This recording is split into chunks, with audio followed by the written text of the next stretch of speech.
Salut à tous, j'espère que vous allez bien. Alors, est-ce que vous êtes déjà un jour demandé la raison pourquoi vous êtes tel que vous êtes?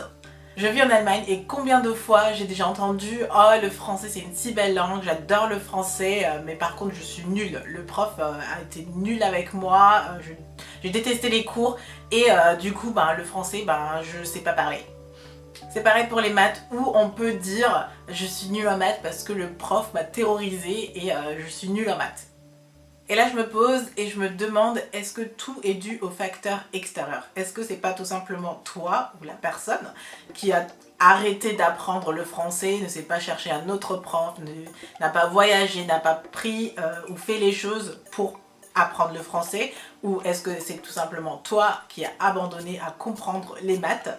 Laissez-moi un peu vous parler de mon enfance. Alors j'étais une jeune fille assez drôle, assez dynamique, énergique, souriante, toujours de bonne humeur et en train de courir partout avec un fort caractère, garçon manqué en plus.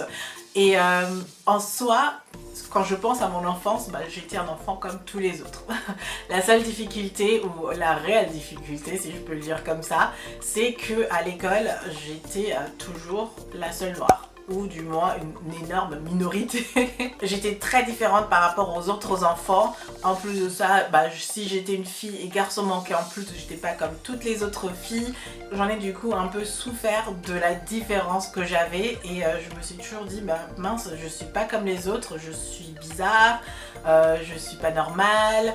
Pourquoi moi mes cheveux sont crépus, ne bougent pas quand il y a le vent et moi mes cheveux restaient comme ça.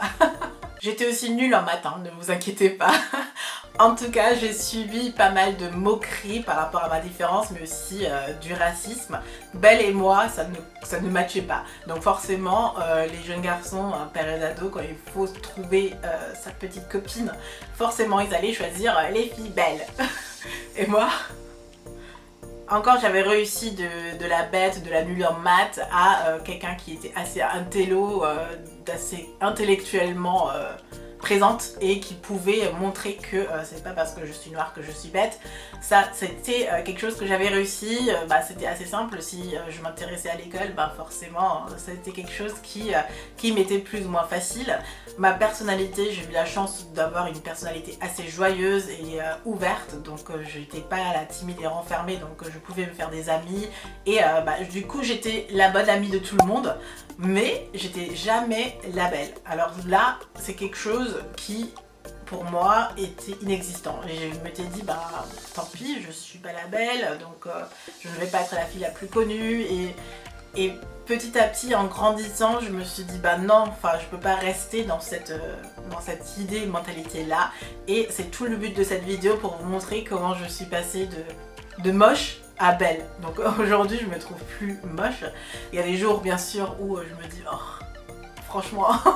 Et je voulais aujourd'hui vous montrer les 3 moyens qui m'ont aidé à passer d'un état d'esprit à un autre. Première chose, c'est de se renforcer. Alors c'est comme une souffrance physique, quand on se blesse, il faut renforcer sa peau, son corps pour guérir. Et c'est un peu pareil pour les souffrances mentales ou sentimentales ou autres. Et là le moyen c'est de s'auto-valider, de se dire ok, je suis belle, de le verbaliser, de dire vraiment je suis belle. C'est quelque chose qui fait qui est un peu bizarre quand on le prononce, en fait on se dit c'est n'importe quoi, alors là mais franchement essayez là maintenant devant la vidéo comme ça de dire je suis belle et de le penser réellement. Et ça marche pour tout, donc si vous pensez que vous êtes bête, donc vous dites non je suis intelligente, je suis drôle, je suis dynamique, quand vous êtes vous parlez comme ça, non je suis dynamique. Donc vraiment même là en vous le disant ça paraît ridicule, mais je vous assure que ça marche réellement. Et le fait de vous le rappeler très régulièrement, donc quitte à le faire tous les jours, le matin quand vous vous levez, le soir quand vous vous couchez, mais de vraiment s'auto-valider à chaque fois, même à chaque fois que vous sentez que vous n'allez pas bien, de se dire non c'est pas l'état d'esprit que je veux être comme ça, et de se le dire. Et je pense que c'est important que ce soit toi, moi ou la personne que ça concerne elle-même qui le dise et qu'on n'attend pas que ce soit maman, papa, ton frère, ta soeur, ton meilleur ami, ton copain qui te le dit. C'est pas les autres personnes qui vont te valider, mais c'est toi qui vas te valider. C'est très important aussi, donc il ne faut pas attendre les autres pour s'aimer soi-même, ça doit d'abord venir de soi. Deuxième moyen est de s'accepter. Il y a des choses qu'on ne peut pas changer. Je ne peux pas changer de sexe, quoique en termes de chirurgie c'est possible, je viens d'y penser, mais il y a des choses naturellement on ne peut pas changer. Personnellement, je ne peux pas changer mon physique. J'ai un physique très musclé, j'ai un métabolisme. Je vais dire que j'ai de la chance parce que je ne grossis pas forcément et j'ai l'air de pratiquer un sport tout le temps alors que je fais le strict minimum. Souvent, c'est pas l'idéal de la fille. On devrait ressembler limite à Kim Kardashian ou un peu moins pire, mais avoir des courbes, avoir des formes, avoir cette image féminine que la société vous donne. Et personnellement, je n'ai pas ça. Et c'est naturellement et physiquement fait comme ça. Je suis née comme ça, je ne peux pas me changer. Donc là, il faut l'accepter.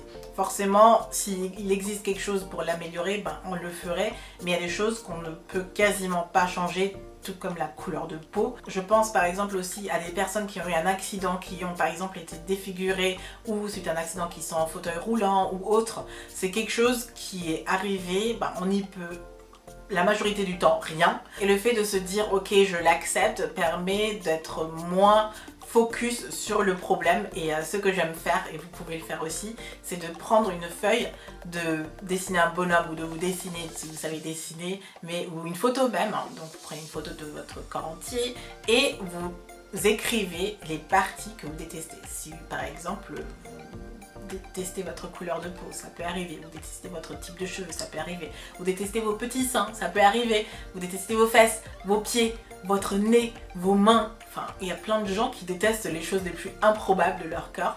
Et de le mettre sur papier et de se dire ok, ça j'aime pas, mais à la fin de se dire ok, c'est quelque chose auquel je ne peux pas changer, ça m'est arrivé suite à un accident, peu importe, ou je suis venue au monde comme ça et c'est comme ça et je l'accepte.